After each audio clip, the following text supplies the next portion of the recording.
Thank you. Yeah. Hi, everybody. So I'm Seraya. I work at the Web3 Foundation in the grants team, and this is Joshua. Hi. Yeah, this is Joshua. I work in Parity for the Polkadot Alpha program. Right, and we're gonna walk you through the different funding avenues that exist in the Polkadot ecosystem, and also some additional support that you can get.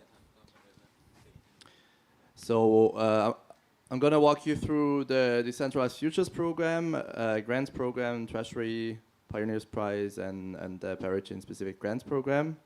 And yeah, Josh will give you an intro for the Alpha program.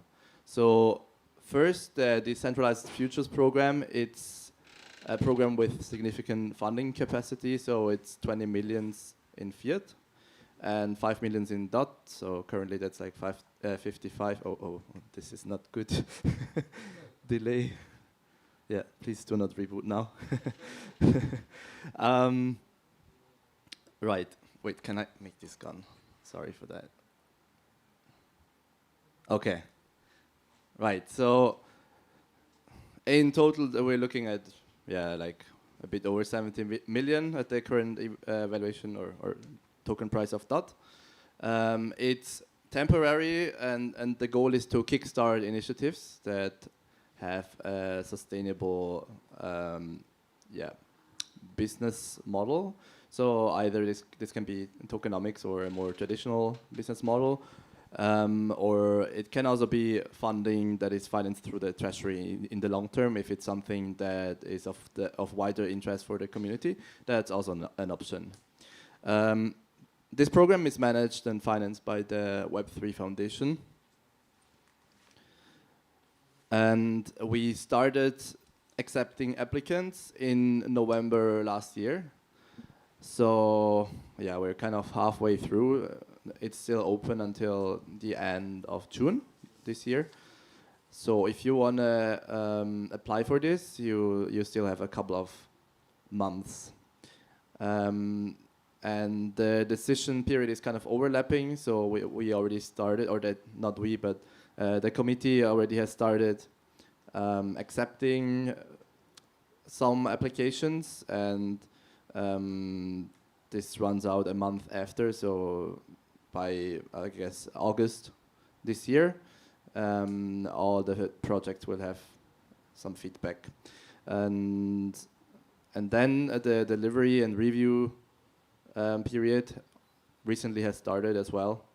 And that will be open for a bit longer. So there we verify that they actually implemented or delivered on their promises. So this program is very flexible in regards to a lot of factors. So it's flexible regarding the focus, can be everything from tech or ecosystem development, or also more community focused efforts. And usually we do still prefer open source licenses when it comes to technical implementations, just as in the grants program, which I will talk about later. But in general, we are more flexible, so it can also be a proprietary license. For the funding mechanisms, it's mostly grants, but we also do investments. So then we would take some tokens or equity in exchange for the funding we provide, and service agreements are possible as well. Also for the amounts, it's very flexible, so can be from thousands to more than 1 million for those that we signed so far. And we pay out fiat, so US dollars or euros or Swiss francs, or also vested DOT. So for the DOT, this is linearly vested over a 2 years period. If you want to apply to that, you can head over to the futures.web3.foundation webpage. And you will also be required to make a post on the Polkadot forum to introduce your project to the community, so they can provide with some feedback that will also be taken into account when deciding whether or not to support a project. Here are some key metrics for those proposals that have been signed so far. So we have received a little bit over 100 million of dollars requested. So that's obviously more than the capacity. So naturally we have to be selective and we cannot accept all of them. So more than 10 millions of US dollars already have been signed. That means that the majority of funds is still available. So you're still very welcome to apply. Then for the focus, as you can see, most of the projects actually focused on tech. And we also have quite some marketing proposals and also some community and PD projects. Some guidelines or some advice that I can give you if you want to apply. One thing is that if you apply with a higher percentage of DOT as payment, then you're going to be more likely to be accepted because it kind of shows that you're aligned with the ecosystem. Then it's good if you have a proven track record, especially for devs, that you can show your GitHub, your past projects, preferably open source, so we can also look at the code. And yeah, past contributions and achievements in general, impact that you have driven and where you have added value in the past, and also ecosystem value, so what you're going to bring to the ecosystem as part of this project that you're applying for.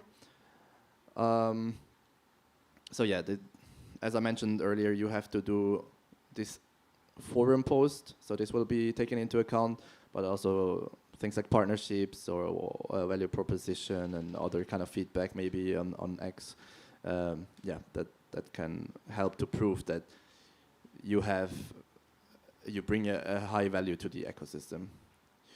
And finally, since this program is focused on projects that are financially self-sufficient in the long term, you should also be able to make a good case for that, on how you're going to achieve that. So the next program I want to talk about is the grants program. So that is more tailored towards only technical implementations, and the budget is also a bit smaller, and it's a more long-term project program that has been around for a couple of years already, so it's not limited to a bit over half a year like the DF program. And we have 3 different grants levels there, so depending on the level, as you can see, it's between 10 and 100K that you can get there. And it's possible to get more than 100K, but it's a bit more difficult because it needs, in addition to the Web3 grants committee approval, you also will need the council approval, so that will be more difficult. And some other perks that you get with it are the grants badge that you can add to your project to show that you received funding and financial support through the Web3 Foundation. And we also can do intros to VCs for the bigger grants if they perform well. Yeah.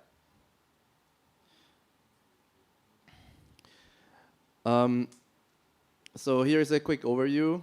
It has to be a technical project if you apply for grants. So this can be either development or research. And as I mentioned earlier as well, the license has to be an open source license. And you must also not rely on any proprietary software. And also, the reusability by other teams has to be high. That means if you have a project that is very closely tied to a certain business model, which makes it really difficult for other teams to reuse it, then the Decentralized Futures program is going to be the better match. So you will have to make a case for why it is highly reusable. Right, and then some other rules. If you have had a successful token sale in the past, then usually we assume that you have enough funds. So in that case, we wouldn't fund you through this program. And we also don't focus on specific tokens. So you should not mention any tokens as part of the project. So it's better to focus on the tech that you want to deliver and to make the case why this tech is innovative. And also, obviously nothing illegal, and also we don't support gambling-related efforts. Then here, this graphic shows the impact that we have had in the past for parachains. So as you can see, most of the parachains actually went through the grants program at some point in the past. And most actually delivered, as you can see, and some of them didn't deliver the full grant. And yeah, only like not even a third of them were able to launch without any help of the program. Yeah. Then next, I want to talk about RFPs. So RFPs are requests for proposals. So an RFP is a declaration of interest for others to submit a grant or a treasury application.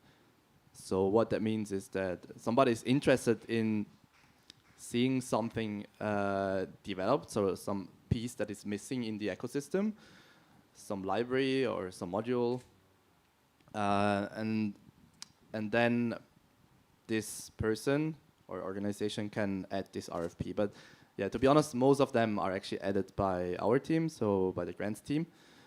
Although anybody actually is free to submit their own RFP, and in that case, it will be reviewed by the W3F grants committee in a democratic way. Everything is on GitHub and transparent, so that's the same as how grant applications are reviewed.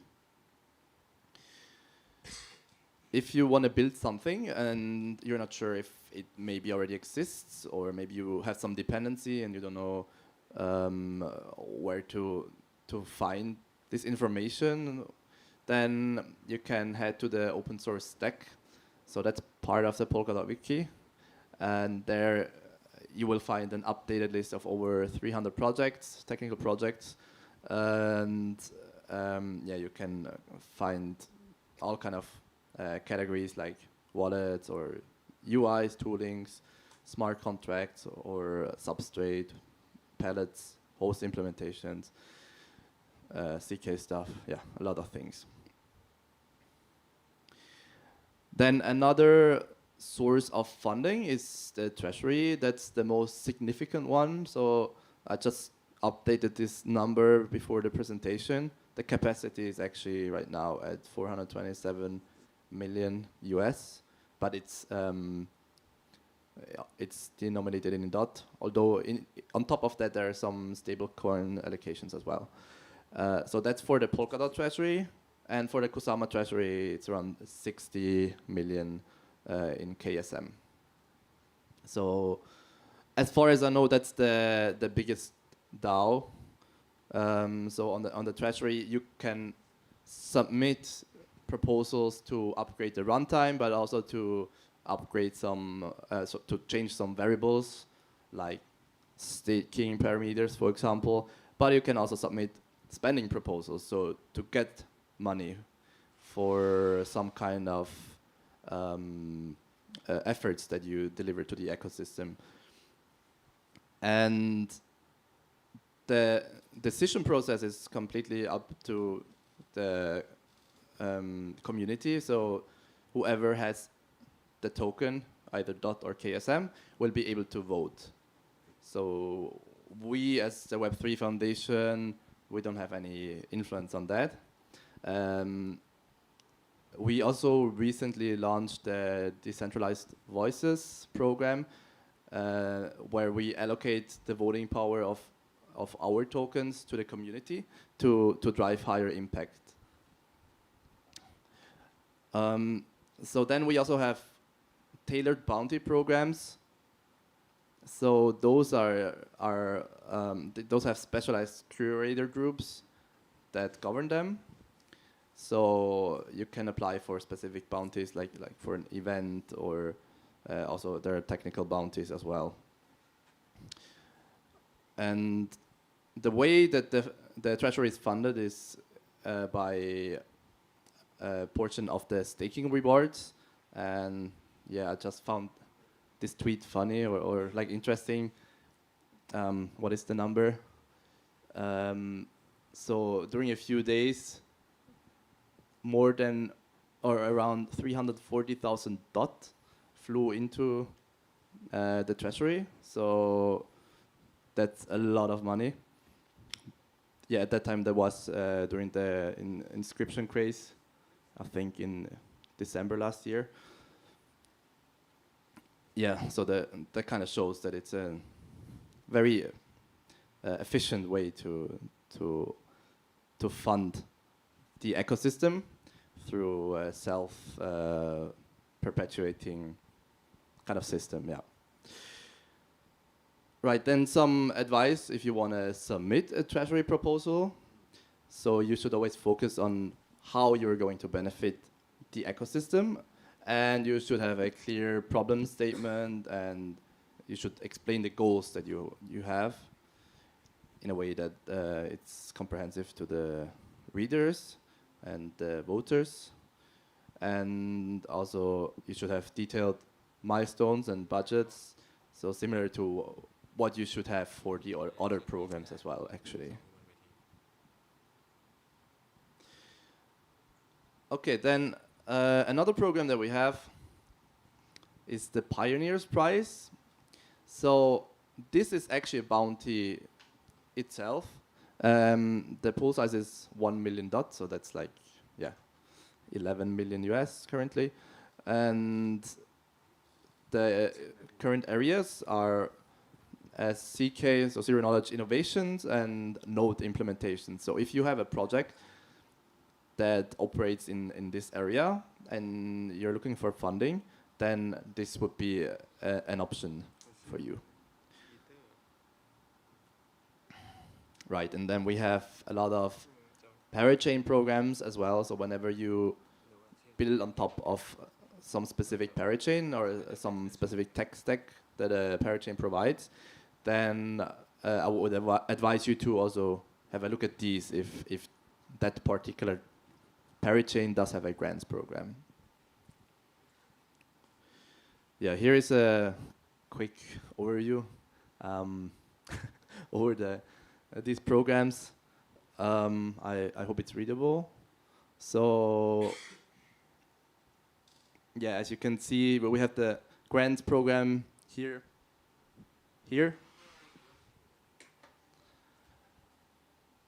That one is US denominated, while the decentralized futures program is USD and DOT denominated, and the treasury is mostly DOT denominated currently.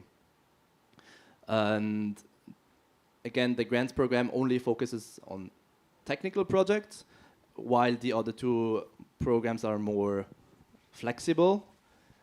And the DF program and grants, they're W3F funded, while the treasury is funded by the network protocol itself.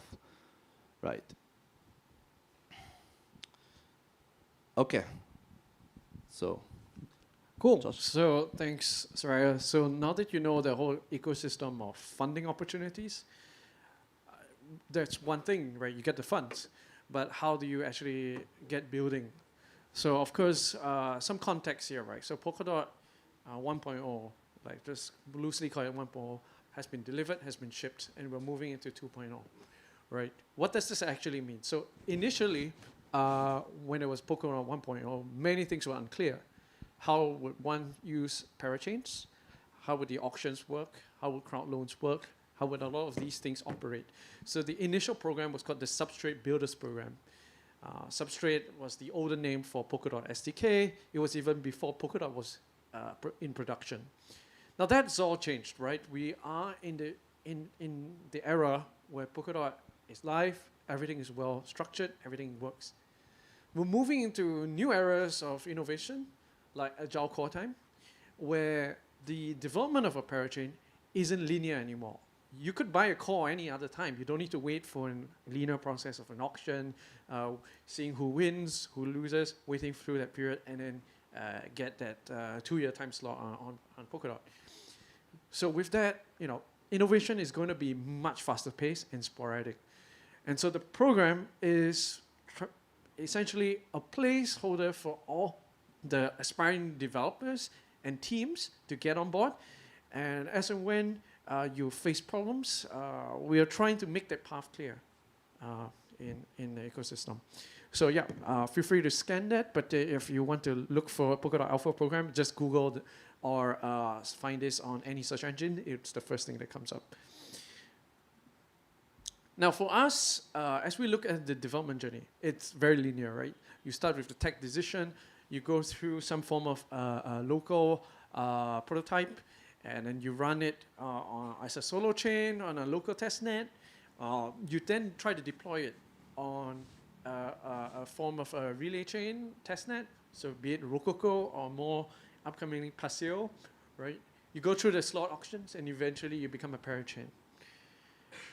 Now this process has many different parts, and what we're looking to do is address each section. So tech decision making, we have office hours. So every 2 weeks, we hold these hours where people can come in, ask questions, make some ideation, thoughts around like what should be a good narrative that's evolving in this ecosystem and beyond just our ecosystem in the whole industry. What should be interesting to build? We have persona-based guides. So if you're infra team, what are the list of products and services that you should be aware of and documentation? If you're in that environment, if you're in dApps, what are the list of things that you should identify and work on it? And if you're on parachains, what are the sort of things you look at? We also have product-specific guides. We categorize them under like XEM, Bridges, Cumulus, Frame, Core Time. So we have all these in place.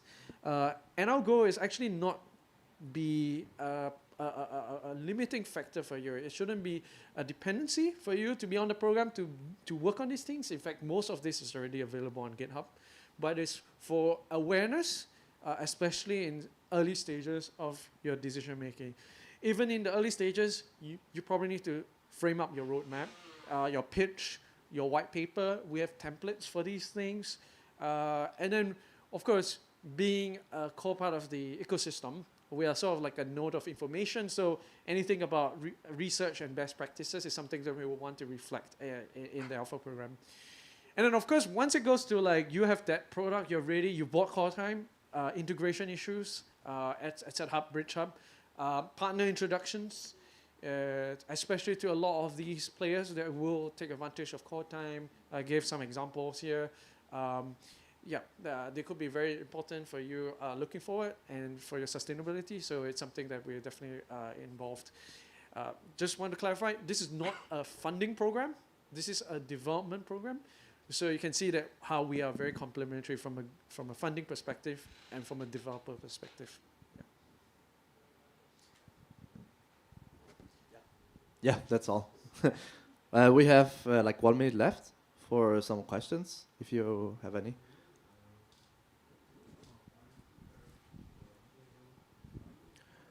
Hi, this is a question for Joshua. So through the Alpha program, a team would be able to get guidance on how to build, correct? The end objective, really, the end state should be, the guidance is self-explanatory, but the purpose of the program is so that we understand all the questions, and we want to make that more and more embedded in documentation, embedded in guides. And so if everything that you ask is a new thing, we will make sure that it was no longer a new thing on the program. The program ideally should be 70-80% self-service and 20% on office hours and consultation. Yeah. Cool. Are you also providing services to team, like bringing them in touch with substrate developers, helping them create the developer team that will build their project? Yeah, so we are looking for people with the intention to build projects. So the basic requirement of being part of Alpha program is you have a project, you have some kind of a GitHub, and when you're in the program, you get actually part of the awareness of like everyone gets to list themselves into the program. So then the idea here is that you could co-work with other people and potentially merge ideas, especially when you're facing traction issues or you're facing technical problems that you might want to work together. So all this is actually within the program itself. We do not, traditionally, it has always been like, oh, you reach out to someone from the ecosystem and that person could connect you. But really, we're living in a decentralized world. That doesn't make any sense. We should be in a position where everybody should discover themselves, and I think that's the purpose of this program. Awesome, thanks. Do we have time for one more? Yeah. I think we can accept one more question. Okay. Okay. Pretty fast question. All the guidelines that you gave us today, is it public and website or something like that? For example, if you want to access a grant, it's better that you request for DOT instead of fiat, and that will help for your project to get more chances. I think you're talking about the Decentralized Futures program. Right, so the higher the allocation you're willing to accept in DOT rather than fiat, the more it shows that you're aligned with the ecosystem. Yeah, all that. So the higher the probability that you will get exactly. accepted. That information, it's public. Like for us, it was pretty clear and interesting. But for developers, like wants to understand better the guidelines, it's public in one website or something like that. I think it's public, but I will have to double check maybe. Okay. How easy it is to access this information. Thank you. Yeah, thanks. Yep. Okay, so maybe last one, because I think this is a really interesting discussion. So please go. Yeah, thank you. We'll be real quick. Is Decentralized Futures program designed to support research projects or only tools and pro-chain? Research is not very focused on research, unless you can make a case how this will be will make you a financially sustainable project. Oh, yeah. Okay. So the key, I don't know, game changer for go no go in decentralized futures being able to prove your financial stability further on. Yeah, but I think for research you can just apply for grants, and also what we do sometimes is that if somebody applies for grants, but we think it's a better match for the decentralized futures, then we just tell them, okay, maybe just apply it to the other program. Yeah. Yeah. Thanks. Yeah. All right. So thanks a lot, guys, for your talk and for giving us the insight, on the funding within Polkadot ecosystem. So thank you. So please.